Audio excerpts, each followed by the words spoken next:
જે છે ને એ એકલું હોય ને તે એનો જે રંગ જે છે તે શું છે કે એકલું પડેલું હોય તો એના રંગની જે ઝાંય બરાબર દેખાય નહીં. એટલે એના રંગની આજુબાજુ એના રંગની જે આમ ઝાંય હોય ને તો આમ આખા કલરફુલ તે દેખાય નહીં. પણ બાજુમાં સ્ફટિકમણીનો પ્રકાશ હોય તો દેખાય.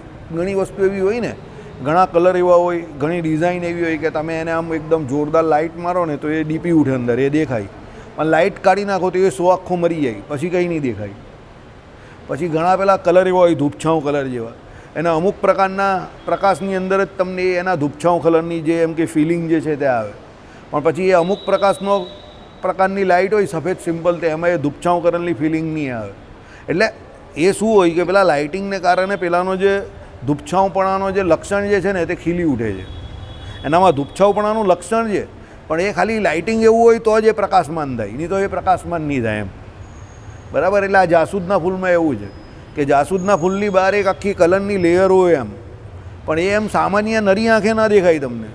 એ તમને કેનાથી દેખાય? પેલો બાજુમાં સ્ફટિક મૂકો તો દેખાય. જે બાયોલોજીના સ્ટુડન્ટ હોય ને, 12મામાં બાયોલોજી હોય, એને ખબર પડે કે તમને જે કોઈ એમ કહે કે એ લોકો છેદ લેવાનો કહે, બરાબર, આડો છેદ લેવાનો કહે કોનો, કોઈ પણ વસ્તુનો. એટલે હવે આડો છેદ તમે લેવો ને તો આડો છેદ લઈને તમે આમ નરી આંખે જો તો તમને કંઈ નહીં દેખાય. પણ પછી એની ઉપર મિથિલિન બ્લુ કે સેફ્રેનિન કે એવું કંઈક નાખો, સ્લાઇડ ઉપર એને મૂકો ને પછી માઇક્રોસ્કોપમાં મૂકો તો એની અંદર તમને બધું દેખાય. ગોલ્ગી એપરેટસ દેખાય ને ન્યુક્લિયસ દેખાય, બધું જ દેખાય. આરબીસીસ દેખાય, અંદર જે હોય તે બધું જ દેખાય, ઘણું બધું દેખાય. અને પેલા જે એમ કહે કે પ્રોફેસર હોય ને તે એક એક કરીને પોઈન્ટર વડે તમને બધું બતાવે કે આ આરબીસી છે, આ ગોલ્ગી એપરેટસ છે, આ ન્યુક્લિયસ છે, બધું બતાવે.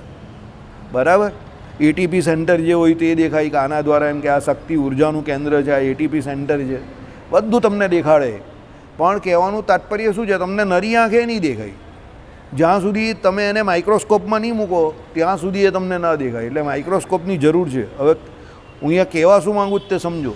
એ તમે છેદ લીધો જ, એની અંદર છે બધું જ, પણ એને જરૂર કોની પડે છે? માઇક્રોસ્કોપિક પિક્ચરની. માઇક્રોસ્કોપિક પિક્ચર નહીં હોય તો તમે નરી આંખે એને નહીં જોઈ શકો કે એમાં કેટલું બધું પિક્ચર કે કેટલી બધી વસ્તુઓ રહેલી છે. સમજો. પછી આપણા શરીરમાં પણ બધા ઓર્ગનો રહેલા જ છે, પણ નરી આંખે થોડા દેખાય છે. પેલો એક્સરે પાડે છે ને, અને એક્સરે પાડે પછી પેલો ડૉક્ટર શું કહે, જો ભાઈ અહીંયા તમને આ ગડબડ છે, આ હાડકું જે છે ને તે આમ થઈ ગયું છે ને, એ એમ કહે કે જો આ ડિસલોકેટ થયું છે એની જગ્યા પરથી, એ એકચ્યુઅલી આમ હોવું જોઈએ. અહીંયા ખભાનું આંખો છે ને આમ ઉતરી ગયેલો હોય તો આમ નીચે આમ બતાવે, પછી પેલો કે એ આમ હોવું જોઈએ, આમ આ ડિરેક્શનમાં, વર્ટિકલ ડિરેક્શનમાં. બરાબર. પણ એ વર્ટિકલ ડિરેક્શનમાં ઉપર જે એમ અહીંયાનો ખભો જે છે તે નથી એમ કે તમારો જો જરા ઉતરી પડેલો છે, એટલે ડિસલોકેટ થઈ ગયો છે. તો પેલો કહે કે શું કરવાનું એને? કંઈ નહીં કરવાનું, એમ કે થોડોક સમય આરામ કરો, આવી જશે. બરાબર. એટલે કંઈ ને કંઈ એવું કરે. હવે એ તમને સમજો, તમને દુખાવો થાય એટલે તમને ખબર પડે છે કે આ એબનોર્મલ છે, પણ તમારા હાથમાં જ છે, તમારી આંખ છે, તમારો જ હાથ છે, પણ તમને એ દેખાતું નથી કે અંદર શું થયું છે. સમજો. એટલે ઘણી બધી વસ્તુ દુનિયામાં એવી છે કે એને તમારે જોવી હોય તો તમને બીજા કોઈ પદાર્થની કે બીજી કોઈ યુવી રેઝમાં ઘણી બધી વસ્તુઓ દેખાય. અલ્ટ્રાવાયોલેટ રેઝ જેને કહેવાય તે, એક્સરે જે છે તે જ છે અલ્ટ્રાવાયોલેટ રેઝ. તો એની મદદથી જ તમે એને જોઈ શકો. બરાબર. એટલે આ ઉદાહરણ કેમ એ લોકોએ આપ્યું તે હું તમને એ રીતે સમજાવું છું. ઉદાહરણ સાચું છે ખોટું છે પછી સમજજો, પણ એ લોકોએ આપે કેમ છે, એમાં લોજિક શું સાબિત કરવા માંગે છે તમે સમજો. બરાબર. ચાલો. જાસૂદના ફૂલ પાસે પડેલો સ્ફટિકમણીનો રંગ એ ફૂલની પ્રભાથી દબાઈ જાય છે અને તેથી તે લાલ જણાય છે. જાસૂદના ફૂલની પ્રભા આસપાસ ફેલાયેલી છે, પણ સ્વચ્છ દ્રવ્યની સાથે સંયોગમાં આવે છે ત્યારે વધારે સ્પષ્ટ દેખાય છે. સ્પષ્ટ દ્રવ્ય એટલે પેલો સ્ફટિક હોય ત્યારે એ દેખાય. આ જે રીતે જોવામાં આવતું હોય તે પ્રમાણે વ્યવસ્થા કરવાની છે. અમુક આમ જ થાય છે. એ બધી વ્યવસ્થા શાને આધારે સમજવી? એનો ઉત્તર કે જે જેવું જણાતું હોય તે તેવું સમજવું, અર્થાત અનુભવમાં જેમ આવતું હોય તેમ માનવું. એટલે જે જેવું હોય એ પ્રમાણે સમજવાનું એમ, અનુભવમાં જેવું આવે એવું સમજવાનું એમ. એ લોકો એવું કહેવા માંગે છે. ઝાંઝવાના પાણી દેખાય છે ત્યાં પણ મરીચિકા. બીજું શું કહું તમે એને? ઝાંઝવાના જળ. ત્રીજું શું કહેવાય એને? મૃગજળ. ભ્રમના બીજા પરચુરણ ઉદાહરણો લઈ એમાં પણ ઉપરની વાત બતાવે છે. બરાબર. આ બધા ઉદાહરણ આપે છે લોકો. હું જલ્દી હવે આજે પૂરા કરી નાખું છું ઉદાહરણ. ઝાંઝવાના પાણી જણાય છે ત્યાં પણ તેજ અને પૃથ્વીમાં પાણી છે અને ઇન્દ્રિયોના દોષને લીધે તેજ અને પૃથ્વી જણાતા નથી અને અદ્રષ્ટને લીધે પાણી જણાય છે. સાંભળો હવે શું કહેવા માંગે તે સાંભળો. તેજ અને પૃથ્વીના અમુક પ્રકારના સંયોગથી ઝાંઝવાના પાણીનો દેખાવ થાય છે. બરાબર. અદ્રષ્ટ એટલે પૂર્વના કર્મો, જેના કર્મમાં એમ લખાયેલું હોય કે તેણે તૃષાથી પીડિત થઈ વૃથા દોડવું તેને એ પાણી દેખાય છે. એટલે પાણી એ કોને દેખાય કે જે બિચારો તરસો હોય ને રણ પ્રદેશમાં બિચારાને તરસ લાગી હોય, હવે એને એ અદ્રષ્ટ એટલે એના કર્મને કારણે કર્મ અદ્રષ્ટ છે એના પૂર્વજન્મનું કે એણે કયા કર્મનું આ ફળ મળે છે. તો હવે એના નસીબમાં એવું લખેલું છે, અહીંયા એવું કહેવા માગે છે કે ભાઈ એને દૂર પેલું પાણી દેખાય છે. એટલે એ બિચારો પાણી માટે દોડ્યા જ કરે દોડ્યા જ કરે દોડ્યા જ કરે. પાણી તો મળે નહીં છેલ્લે. બરાબર. તુજે પાણી તો મિલેગા નહીં લેકિન મોત જરૂર મિલ જાયગી. બરાબર. એટલે એ દોડી દોડીને મરી જાય છેલ્લે એમ. હવે એના ભાગ્યમાં લખેલું છે એવું એ લોકો કહે છે. બરાબર. ચાલો.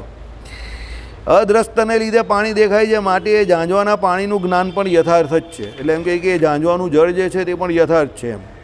ઉદાહરણ એ લોકો એવું આપે છે. પાણી છે અને પાણી દેખાય છે. બરાબર. ચાલો. એટલે એ લોકો શું કહે છે, પાણી તો હોય જ છે અને પાણી દેખાય પણ છે. બરાબર. એ કંઈ ભ્રમ નથી એનો અને એ એટલે જ દોડે છે. આ લોકો શું છે, બધા ભ્રમને વાસ્તવિક બતાવવા માંગે છે. કોણ? અદ્વૈતીઓ. કે ભાઈ ભ્રમ જે છે, તમે જેને ભ્રમને મિથ્યા અમે કહીએ છીએ તે પણ વાસ્તવિક છે. હવે એ લોકો એવી રીતે આ સાબિત કરવા જાય છે. બધા ઉદાહરણ એટલે આપે છે. ઉદાહરણમાં કંઈ દમ નથી આપણી દ્રષ્ટિએ, પણ એને સાંભળી લેવાના આપણે. કોઈ કંઈ પણ કંઈ સાંભળતા શીખો. યાદ રાખજો, દુનિયામાં હોશિયાર માણસનું લક્ષણ શું છે ખબર? એનામાં ધીરજ સૌથી વધારે હોય, ધૈર્ય સૌથી વધારે હોય. કોઈ ગમે એટલું ખોટું બોલતો હોય, કોઈ ગમે એટલું અકળાવે તમને, બધું જ ખોટું બોલે છે, તો પણ એને શાંતિથી સાંભળો.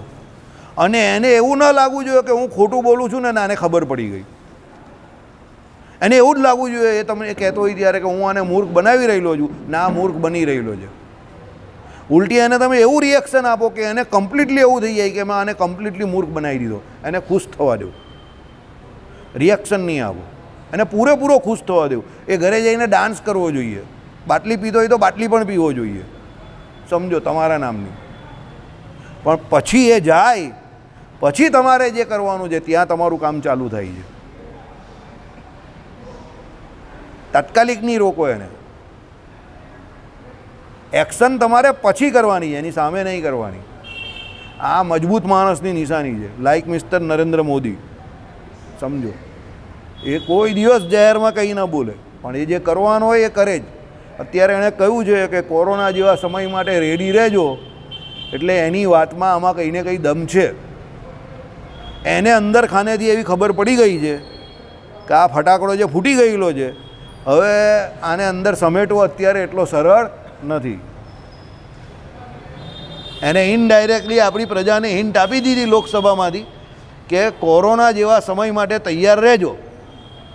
સમજી ગયા? એ એમને એમ નહીં બોલતો હોય, સમજો.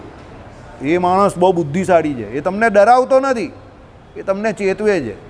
લોકો કોરોનામાં એણે થાળી વગાડાવેલી તો લોકો કહે થાળી હું વગાડવાની, એનાથી કાં કોરોના ભાગી જવાનો છે. અરે એ તમને સિગ્નલ આપતો હતો કે થાળી વગાડી છે તો એટલે વગાડી છે કે કોરોના આવી રહેલો છે અને તમારે એલર્ટ રહેવાનું છે. એ તમને સિગ્નલ આપતો હતો. તો ગધેડાઓ પેલા ફેસબુક પર વિડીયો મૂકે, થાળી વગાડી થાળી વગાડી થાળી વગાડવાથી થોડો કોરોના ભાગી ગયો. અરે અક્કલ, થાળી વગાડવાથી કોરોના નહીં ભાગે એ તો બધાને ખબર છે. આવું બુદ્ધિ વગરના લોકો પોસ્ટ મૂકે હાલાવ. આવું બુદ્ધિ વગરના લોકો. થાળી વગાડવાથી કોરોના થોડો ભાગી જાય. થાળી વગાડીને એ લોકો એ તમને બ્યુગલ વગાડીને જેમ યુદ્ધનું બ્યુગલ વાગે તો તમને એલર્ટ નહીં કરતા કે હવે યુદ્ધ થવાનું છે, એમ તમે એલર્ટ થઈ જાઓ. તેમ થાળી વગાડીને એ તમને એલર્ટ મોડમાં લાવતો હતો કે તમે એલર્ટ થાવ, બહુ મોટો શત્રુ એક આવી રહેલો છે જે તમારા જીવનમાં તમારી ઉથલપાથલ કરે એવો છે. તો એ તમને એલર્ટ કરવા માટે થાળી વગાડવાનું કહેતો હતો. એ કે એમ નહીં કહેતો હતો કે થાળી વગાડો એટલે કોરોના ભાગી જશે. ભારતના લોકોમાં બુદ્ધિ ક્યારે આવશે ભગવાન જાણે. અલા બુદ્ધિ વગરના જ લોકો રહી બધા ગયા. એણે 6 મહિના પહેલાં તમારી પાસે થાળી વગાડાવેલી, સમજો. અત્યારે પણ એ જે બોલે છે તે 6 મહિના પછીની જ વાત કરે છે. અત્યારે તાત્કાલિક 2 દિવસ લોકોએ પેટ્રોલ પંપ પર લાઈન લગાવી. આજે જ હું પેટ્રોલ પૂરા આવ્યો. બિચારો પેટ્રોલવાળો ને હું બંને એકલા જ હતા. એવું કેમ છે? તબિયત કેવી છે? કંઈ વાતચીત કરવી છે તારે? નવરો જ લાગે છે ને. ચાલ કંઈ ડુમ્મસ બુમ્મસ ફરવા જવું હોય તો જઈએ. એ કંઈ જઈએ પણ એમ કે શેઠ જોઈ રહેલો જ નહીં એટલે એમ કહી ગયા. આજે કેવું છે, આજે નવરો જ બેઠો એમ કે સવારથી ઓલા લાઈન લગાવેલા હતા એ કાલે રાત સુધી બહુ લાઈન લગાવી એમ કે બધા ચાલ્યા ગયા છે. હું પણ આવેલો કાલે, મને એક ભાઈએ કહેલું કે કાલે વધારે લાઈન લાગશે, તો મેં બહારથી લાઈન જોઈને એટલે હું પાછો નીકળી ગયો. મજા આવી ગઈ ને, તે કંઈ મજા નહીં આવી, 2 દિવસ કંટાળી ગયા એમ કંઈ, બધા અધીરા થઈ ગયેલા ખોટા. એટલે ભગવાન પણ આ પ્રમાણે તમને એલર્ટ કરે છે. શ્રીમદ ભાગવતમાં 1 મહિના પહેલાં માણસ મરી જવાનો હોય તેના સંકેત આપેલા છે. આ કાનનું મશીન બંધ થઈ જાય. તમે પાછળ જુઓ ને સંધ્યા કાળે, તો સંધ્યા કાળે આપણો પડછાયો દેખાતો હોય તો પડછાયો દેખાતો બંધ થઈ જાય તમારો. હે, નાકની દાંડી, હા નાકની દાંડી તમને આમ ના દેખાય. સૌથી પહેલાં તો આ મશીનનો અવાજ જ બંધ થઈ જાય. પછી અન્ન અને જળનો ત્યાગ થાય. અન્ન અને જળ ખાવાનું બંધ કરી દે ને કોઈ પણ, એટલે સમજવાનું કે આ મહિનામાં નીકળવાનું. સમજ્યા? આ બધા નિશાન છે, આ બધા સંકેતો છે. બરાબર?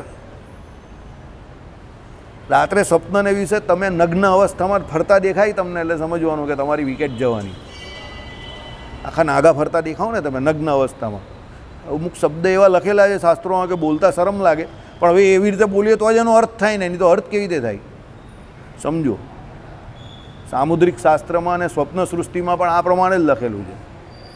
બરાબર? એટલે આ બધા સંકેતો તમને કુદરત આપે છે કે હવે તારે આ દેહ છોડવાનો છે તો ભજન કરે એમ.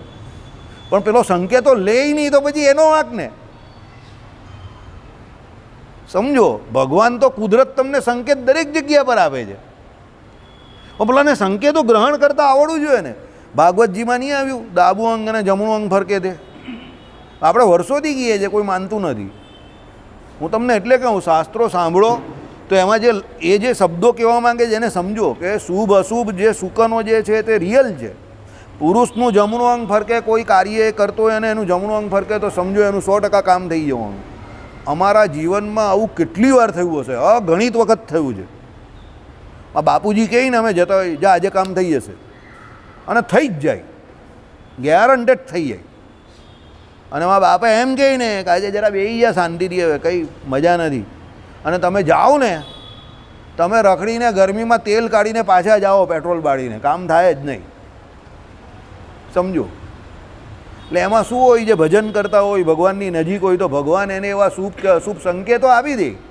પછી તમે જીવ બાળ્યા કરો તો જીવ બાળવાનો શું મતલબ છે?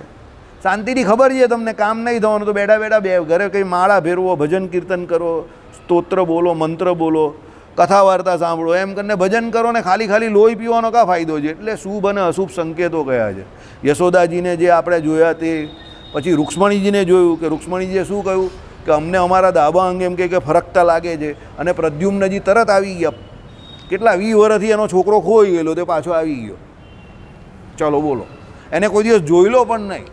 એટલે સ્ત્રીનું ડાબું અંગ ફરકે તો સમજવાનું એને લાભ થવાનો છે. જરાક જ ફરકે, એ હોશિયાર માણસને જ ખબર પડે. જરાક આમ સ્લાઇટ ફરકે ને મોસ્ટલી અહીંયા ફરકે, કાં જાંગ ઉપર ફરકે, યાદ રાખજો. કાં અહીંયા ત્રીજો ભાગ અહીંયા છે, આ મસલ છે ને આમ જરાક હલે. બહેનોનું ડાબું અને આપણું જમણું અંગ અહીંયા જરા ફરકે ને એટલે સમજવાનું જે કામ કરવા નીકળ્યા જે થઈ જાય. અને એનાથી ઉલટું થયું તો સમજવાનું એ કામ આજે નહીં થવાનું, એને ખોરંબે મૂકી દેવું. એટલે જીવ નહીં બાળવાનો, ભજન કરતા થઈ જવાનું. તમને સંકેતો કુદરત આપે જ છે. સમજો, જમણું અંગ ફરકે તમારું પુરુષનું જેવો કામ કરવા નીકળે એટલે ચાલ્યા જ જવાનું, ગમે એવું અઘરું કામ હોય થઈ જ જાય. અને ડાબું અંગ ફરકે એટલે સમજવાનું એલર્ટ રહેવાનું છે, આજે કામ બગડવાનું છે. સમજો? એટલે શાસ્ત્રોમાં ભાગવતમાં લખેલા છે. પછી એક ભાઈ કહે કે ભાઈ પેલા મુચકુન તો કંઈ નરસિંહ મહેતા તરીકે નહીં આવેલા, એમ કે ભાગવતમાં એવું નથી લખેલું. અરે પણ આમાં ચોખ્ખું જ લખેલું છે, એટલે મેં 2 વાર વાંચ્યું. સમજો, હરિપ્રકાશ શાસ્ત્રીને એક ભાઈ કહેતા હતા કે એવું ઓરિજિનલ ભાગવતમાં નથી લખ્યું, પણ આ ભૂતથી પ્રસારિત થયેલા ભાગવતમાં, પ્રકાશન પામેલા ભાગવતમાં ચોખ્ખું જ લખેલું છે કે મુચકુન રાજા ક્ષત્રિય હતા, એટલે એણે ઘણા બધા લોકોને મારી નાખેલા. મૃગિયા શિકાર આદિ કરેલું, યુદ્ધ કરેલા કેટલા બધા, એટલે ઘણા બધા લોકોને માર્યા હોય ને. એટલે ભગવાને એને એમ કહ્યું કે ભાઈ તમે તપ કરવા જાઓ શાંતિથી, અને તમારા જે પાપ જે છે તે બધા બાળો, એટલે પહેલાં તપ કરો, અને પછી એમ કહે કે તમારો આના પછી બ્રાહ્મણ કુળમાં જન્મ થશે અને ત્યાં ભગવાનનું તમે અમારું ભજન કરશો અને અમને પામશો.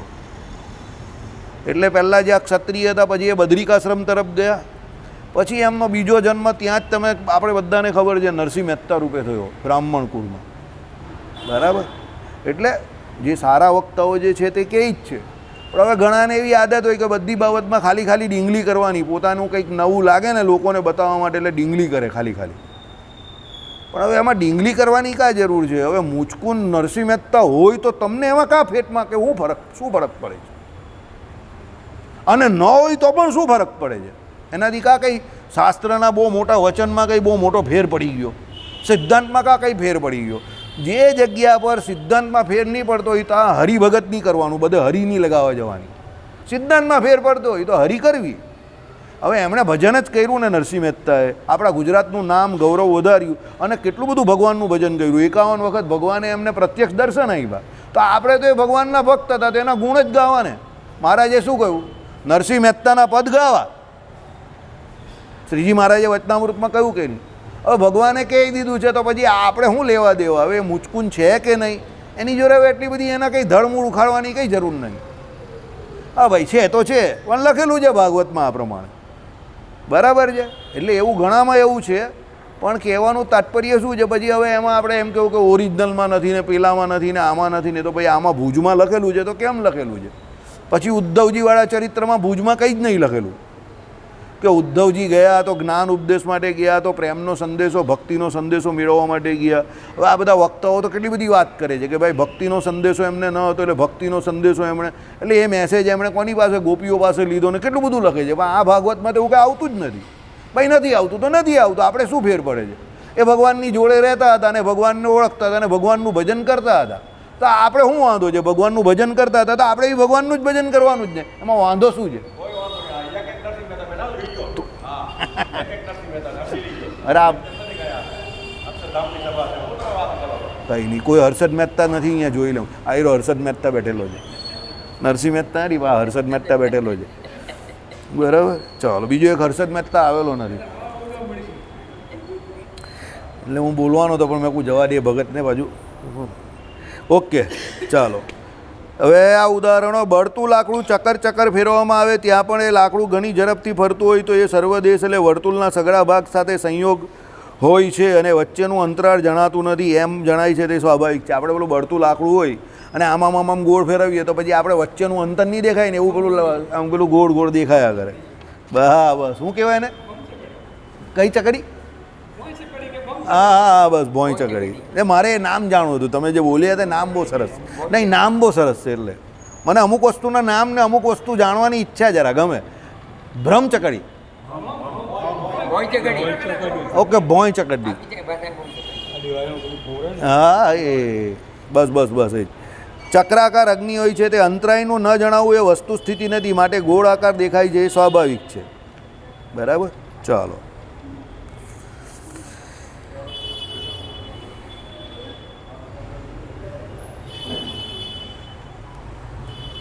ખરેખર ગોળ કુંડારું દેખાય છે ત્યાં તેમાં પણ અંતરાળ જણાતા નથી અને તે દેશ એટલે વર્તુળના ભાગ સાથે સંયુક્ત તે વસ્તુનું ગ્રહણ થાય છે. ફેર એટલો જ છે કે કેટલેક ઠેકાણે અંતરાય નથી હોતા અને નથી જણાતા, કેટલેક ઠેકાણે ગતિની ઝડપને લીધે નથી જણાતા, માટે એ ઉપર કહેલું ચક્રાકાર દેખાવું એ યથાર્થ જ છે. બરાબર. આગળ જઈએ.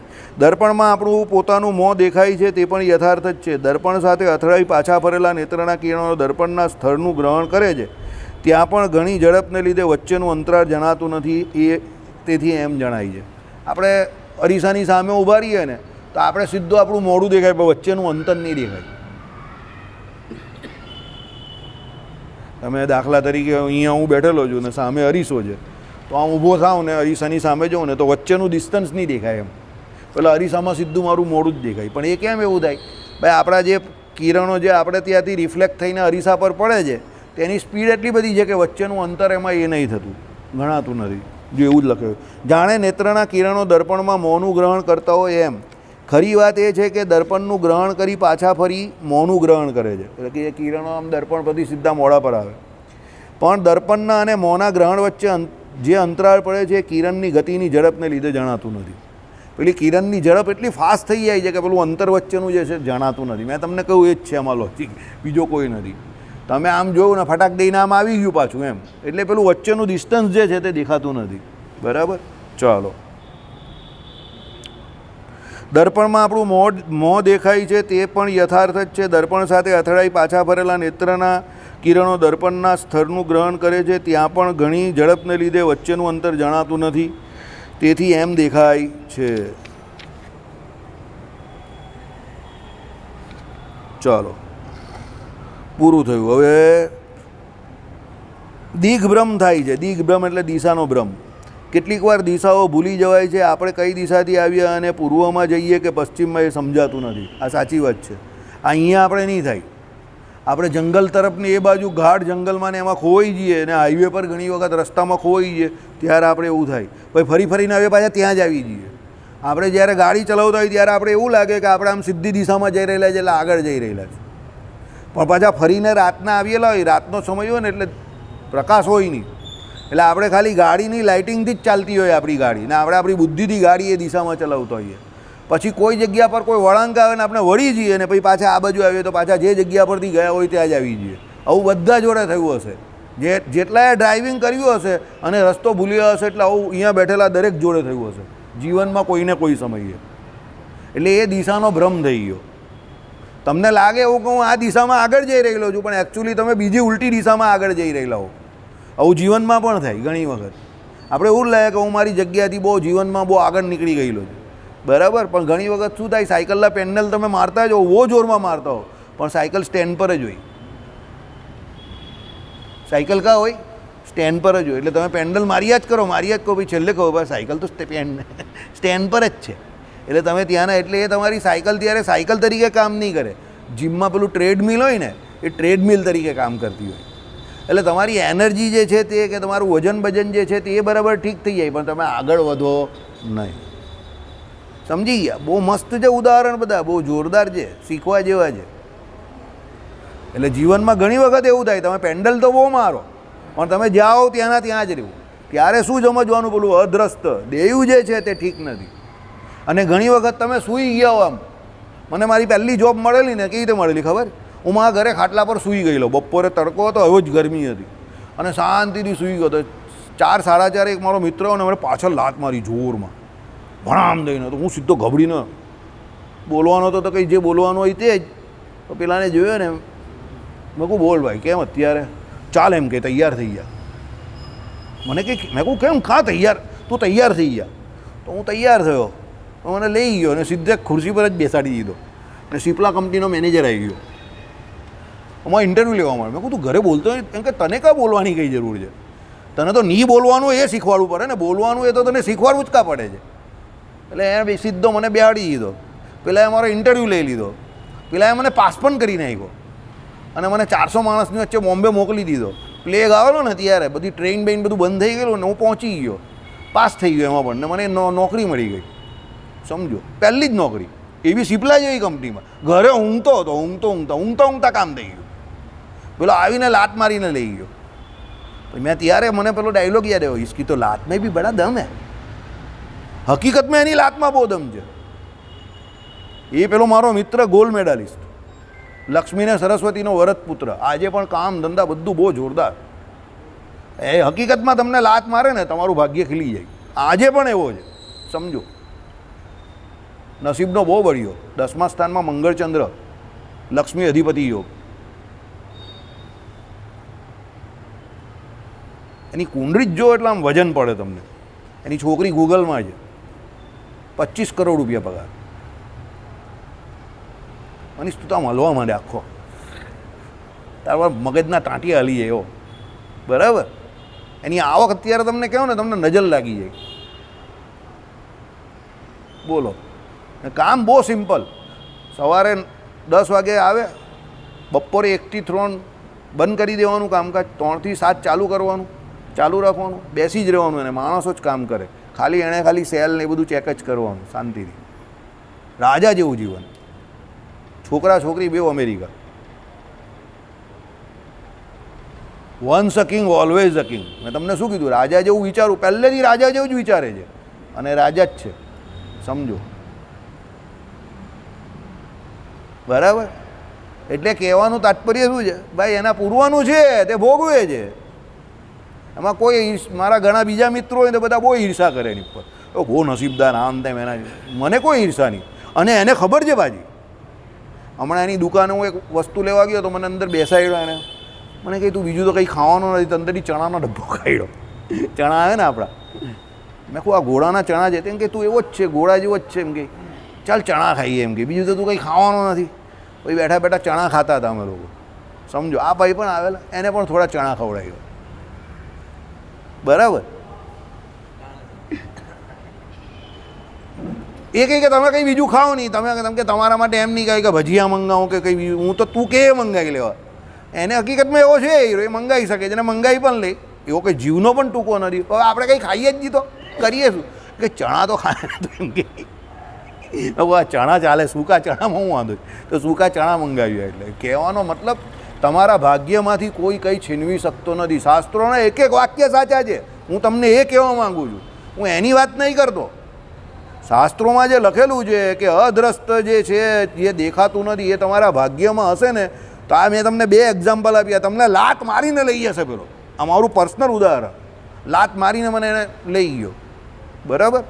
મને સપને પણ ખ્યાલ નહીં હતો કે મને બોલાવે કોઈ આટલી મોટી કંપનીમાં, મને લઈ ગયો એ લાત મારીને. કહેવાનું તાત્પર્ય શું છે? ભાગ્ય જ્યારે કામ કરતું હોય ત્યારે કામ થાય. કર્મ કરવું જરૂરી છે, પણ જ્યારે તમારું ભાગ્ય એની જોડે મેચ થાય ને ત્યારે જ તમારું કામ થાય. નહીં તો પ્રીમેચ્યોર ડિલિવરી ઓફ વર્ક્સની જેમ premature delivery of your work થઈ જાય. તમે મહેનત કરી કરીને તૂટી જાઓ તો પણ કંઈ નહીં મળે. તમે કંટાળી જાઓ, થાકી જાઓ છેલ્લે.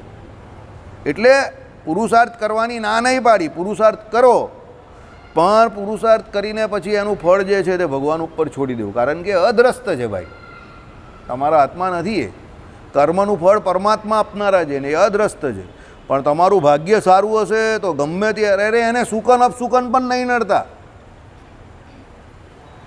અરે એને કોઈ કાર ચોગડિયા પણ નહીં નડતા. ઘણા માણસ કંઈ જોતા જ નથી, બોલો, ગમે ત્યારે ગમે તે ખોલ નાખે, એનું બધું જ ચાલે. વાઘમુખી દુકાન, રવિ મેડિકલ સ્ટોર, કઈ જગ્યા પર ખબર તમને? કોચસફીલ રોડ. એની આગળ ઓછામાં ઓછા 7 થી 8 જણા એ દુકાન છોડીને ચાલ્યા ગયા. લાભુભાઈએ એ દુકાન દીધી. લાભુભાઈ અત્યારે અમેરિકા ચાલ્યા ગયા. રોજ સવારે અહીંયા મંદિર આવતા હતા, સફેદ કફની પાયજામા પહેરીને. રવિ મેડિકલ સ્ટોર કોઈ લઈ નહીં, દુકાને જ કોઈ લેવા તૈયાર નહીં. જે લઈ તે બધા ઊંધા પડેલા. લાભુભાઈએ 15-20 વર્ષ ચલાવી, એટલું કમાયા. અત્યારે અમેરિકા ચાલ્યા ગયા. એસોસિએશનના પ્રમુખ હતા અહીંયા, મેડિકલ એસોસિએશનના પ્રમુખ હતા, અમેરિકા ચાલ્યા ગયા. અહીંયા રહેતા હતા ત્યારે પણ 3-4 મહિના જાય તો મને કહેતા હતા, મને બોલાવે, મને કંઈ વાસુદેવ કામ છે. હું બોલો નહીં સાહેબ, એટલે ઉંમરમાં મોટા એટલે સાહેબ કહેતો હતો. મારા સાહેબ નહીં હતા. એ કે 3 મહિના બહાર જાઉં છું, એમ કે જરા જોઈ લેજે નહીં. હું જોઈ લેવા જાઉં. પછી આવે પછી કંઈ નહીં. વિચાર કરો, રોજ સવારે અહીંયા આવતા હતા, અમેરિકા કમાયા. વાઘમુખી દુકાન. લોકો કહે કે વાઘમુખી દુકાનમાં નહીં કમાય.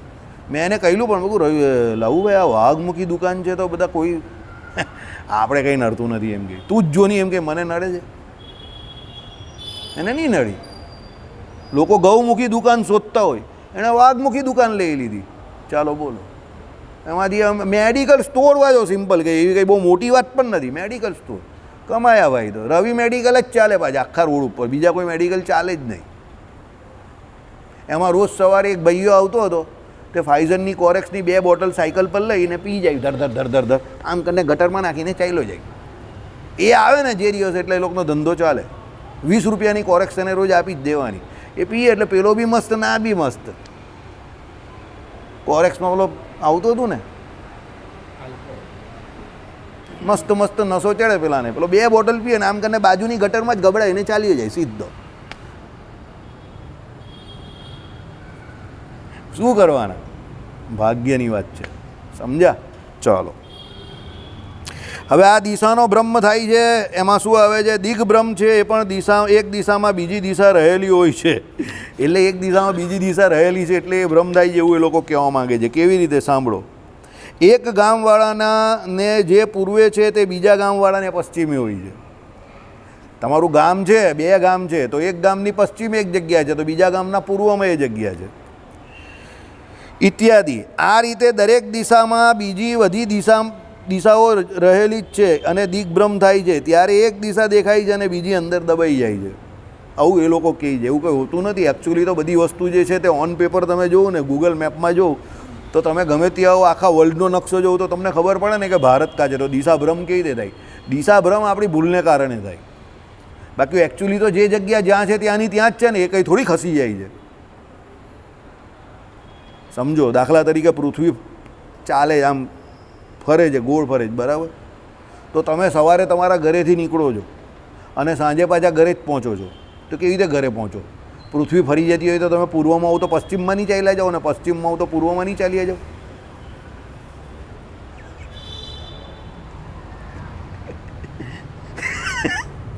બરાબર છે કે નહીં? હવે બહુ ખતરનાક સવાલ. પૃથ્વી એની ધરી પર છે, પર બહુ ઓછું ફરે છે, સમજો.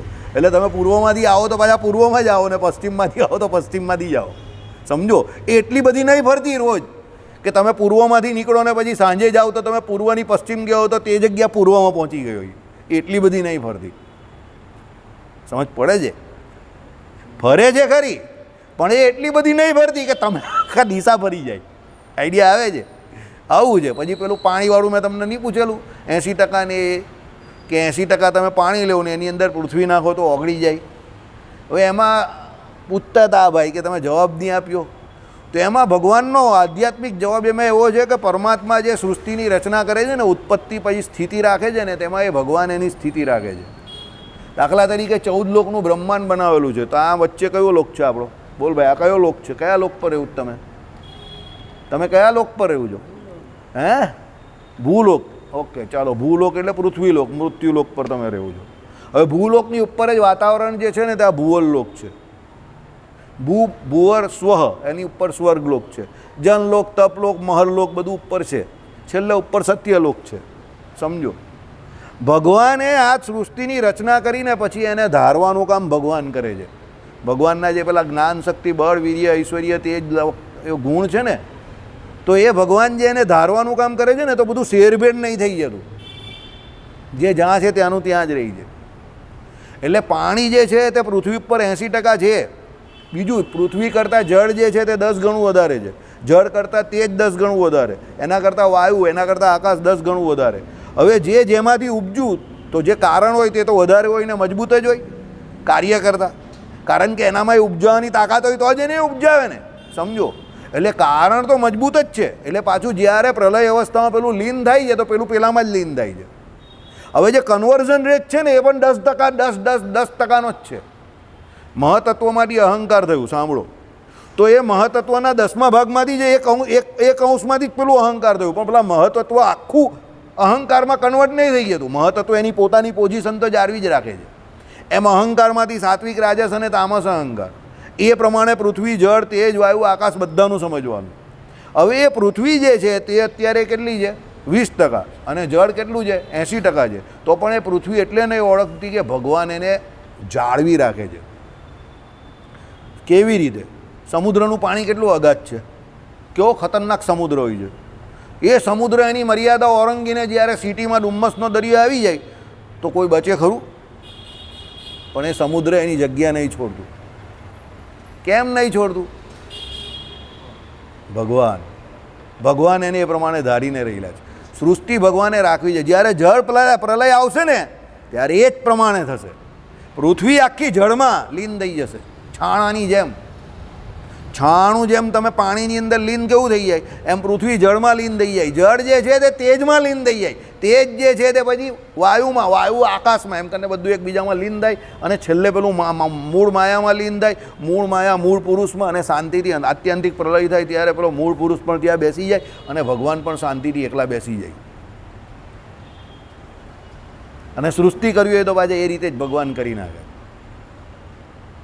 આ ભગવાનનું મહાત્મય છે માય ડિયર ફ્રેન્ડ. આ જ ભગવાનનું મહાત્મય છે. એ ભગવાનને પ્રલય કરવો હોય તો આમ ધડામ દઈને કરી નાખે. કોઈ ટ્રમ્પની જરૂર નથી ને કોઈ ખોમેનીની જરૂર નથી ભગવાનને. બધા તાના તા અણુબમ લઈને આમને ઊભા રહી જાય. અણુબમ એના હાથમાં જ રહી જાય, કંઈ થાય નહીં એનાથી. એ પહેલાં નીકળી જાય એ, સમજો. પણ ભગવાને એને જાળવવી છે એટલે ભગવાન જાળવી રાખે છે. બાકી તમે કોઈ પણ મને એક ભાઈ કહે કે એ તો એકલી માટી હોય તો ઓગળી જાય, બીજું બધું હોય તો, અરે ભાઈ મેં કહું ભલ ભલું હોય ને, તણાઈ તો જાય ને, ઓગળે નહીં તો તણાઈ તો ખરું જ ને. 80% પાણી મૂકતું અને અંદર ગમે એવો મોટો પથ્થર મૂક, એ પથ્થર જે છે કાળે કરીને એની અંદર કાટ લાગે, ઘસારા લાગે. પથ્થરમાં કાટ નહીં લાગે તો ઘસારો લાગે, સડો લાગે, કંઈક ને કંઈક તો લાગે જ ને. 2021માં આ જીગર જે છે તે કોરોના હતો તો એને વેક્સિન લેવાની જરૂર નહીં, કોઈ જરૂર નહીં હતી. અને જીગર કંઈ છે નહીં, ખાલી શરદી જ છે. આજે જીગર જેવો જીગર એનો ઓપિનિયન 2025માં એને બદલી નાખ્યો. હવે શું કહે છે ભાઈ, પથ્થર જેવો પથ્થર હોય ને એને પાણીમાં રાખે, કાં લોખંડ જેવું લોખંડ હોય તો એને પણ પાણીમાં રાખે તો કાટ લાગી જાય. એ જ જીગર છે. સ્ટેટમેન્ટ ચેન્જ થઈ ગયું એમ. કેમ? 5 વર્ષમાં એને ખબર પડી ગઈ કે ઘસારો લાગે છે શરીરને. 5 વર્ષ પહેલાં એને ના ખબર હતી તો સાહેબ એને કહીને થાકી જતા રહે, જીગર પેલું પહેરની, જીગર પેલું પહેરની. અરે જીગર કહે કે મારે જ્યાં જે પહેરવાનું એ હું પહેરતો નથી તો આ હું પહેરવાનો. બરાબર હે સાહેબ? હા સાહેબ, જો એમને યાદ છે પણ જીગર નહીં પહેરતો હતો. હા ભાઈ એ જોયું, બોલો મારાથી વધારે યાદ છે. હવે આજે એ જ જીગર શું કહે છે કે લોખંડ હોય તો લોખંડને પણ કાટ લાગી જાય. સમજો?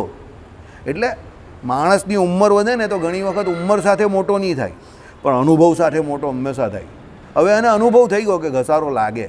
અશોકભાઈ જોડે ટૂર પર ગયો, ફરવા ગયો, એટલે જીગરને લાગ્યું કે હું જેટલો મજબૂત મારી જાતને સમજતો હતો એટલો નથી, મારી બાજુમાં રહેલો તે મારાથી વધારે મજબૂત છે.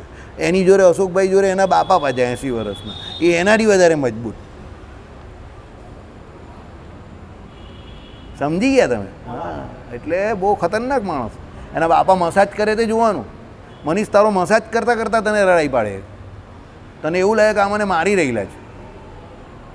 અશોકભાઈના બાપા જો તમને 84 વર્ષે પણ મસાજ કરે ને ગેરંટેડ તમને રડાઈ પાડે. 84 વર્ષના છે તો પણ એનો હાથ જ એમને એવો છે ને કે તમને મસાજ કરે તો તમને એવું લાગે કે હમણાં ફાંસીના માચરે ચડાવી દેવાના, એટલો ખતરનાક મસાજ. મનીષને તો 100% કરે તો મનીષ કંઈ જામીન પર છોડી દઉં મને. બરાબર? એટલે કહેવાનું તાત્પર્ય શું છે, આ બધું ભગવાન જાળવીને રાખે છે. સમજો, આ બધું ભગવાનનો મહાત્મય છે. ચાલો ઓકે. અને અદ્રષ્ટને લીધે એક દિશારૂપી ભાગ જણાતો નથી અને બીજી દિશાવાળો ભાગ જણાય છે, માટે એક દિશાને બદલે બીજી જણાય છે, તે પણ યથાર્થ જ છે. 2 ચંદ્ર દેખાય છે, બરાબર? તેમાં પણ આંગળી મૂકવાથી, આમ આંગળી મૂકે તો 2 ચંદ્ર દેખાય ને, જો અત્યારે આમ મૂકજો તો 2 ચંદ્ર દેખાય. આપણે આ ઉદાહરણ આગળ પણ વાત કરી છે પણ હવે આમાં અત્યારે આવ્યું. 2 ચંદ્ર દેખાય છે, તેમાં પણ આંગળી મૂકવાથી વા નેત્રના રોગથી નેત્રના કિરણોની 2 ગતિઓ, 2 સામગ્રીઓ થાય છે. નેત્રના 2 કિરણો નીકળે એટલે તમને એવું લાગે કે 2 ચંદ્ર છે એમ. સાંભળીએ, જોઈએ કેવી રીતે. કાર્ય ઉત્પન્ન કરનાર કારણ સમૂહ.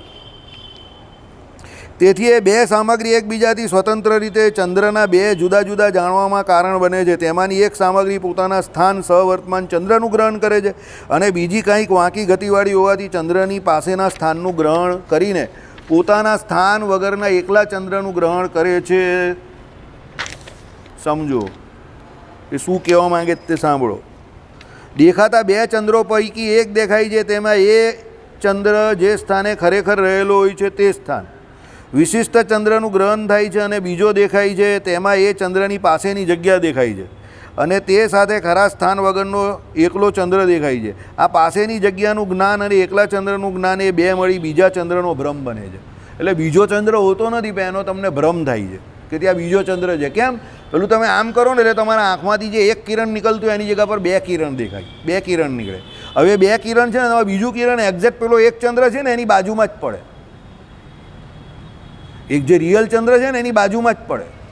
હવે જે એક કિરણ જે છે તે સીધું પેલા ચંદ્ર પર પડે છે એટલે એ ચંદ્ર તો છે, પણ પેલું બીજું કિરણ છે ને એ ચંદ્રની બાજુમાં છે એટલે ત્યાં તમને એવો ભ્રમ થાય કે અહીંયા બીજો ચંદ્ર છે, એ એકચ્યુઅલ નથી. સમજ પડી? ઓકે.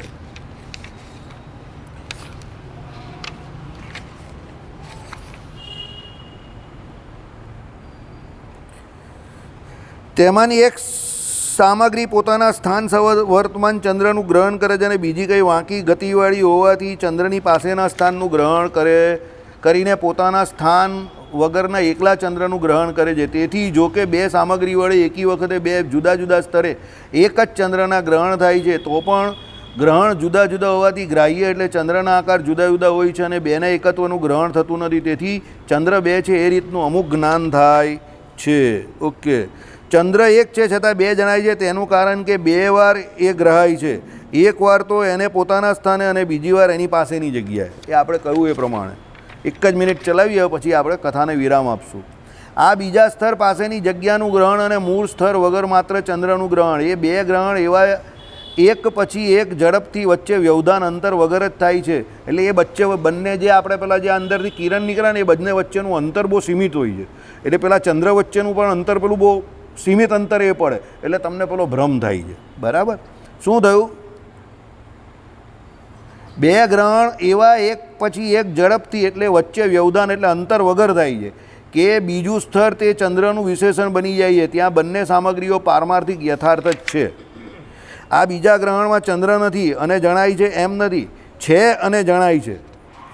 પોતાને સ્થાને જે ચંદ્ર છે તે જ ખરો ચંદ્ર બીજી વાર જણાય છે. ફેર એટલો જ કે આ વખતે મૂળનું સ્થાન ન દેખાતા પાસેનું સ્થાન દેખાય છે. એટલે અદ્વૈતીઓ શું કહે છે? પેલો બીજો ચંદ્ર જે દેખાય છે તે પણ હોય જ છે. કેવી રીતે હોય છે? એનો ભ્રમ જે છે તે પણ સાચો જ છે.